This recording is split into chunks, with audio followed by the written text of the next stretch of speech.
நான் இந்த ஃபீல்டில் எப்படி என்ட்ரானு கேட்டிங்கன்னா, எனக்கு இந்த நடிக்கணும்னு ஆசை வந்ததே திடீர்னு வந்தது. அதாவது ஒரு 11th 12th படிக்கும்போது வந்தது. ஏன்னா நான் படிப்பில் ரொம்ப ஆவரேஜ், வீக்கு.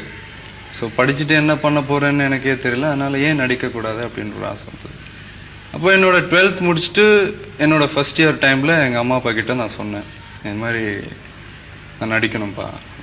அவங்க 2 பேருக்கும் இஷ்டம் இல்லை, இது ரொம்ப பயங்கரமான ஃபீல்டாக வர்றது ரொம்ப கஷ்டம் அப்படி இப்படின்னு சொன்னாங்க. நான் ரொம்ப பிடிவாதமாக இருந்தேன் நடிக்கணும் அப்படின்ட்டு. எங்கள் அப்பா சொன்னார், நீ எங்களுக்கு ரொம்ப செல்ல பிள்ளடா, ரொம்ப இதுவாக வளர்த்துட்டோம், நீ ரொம்ப கஷ்டப்படணும், வெயிலையும் மழையிலையும் கஷ்டப்படணும், உன்னால் அதெல்லாம் முடியாது.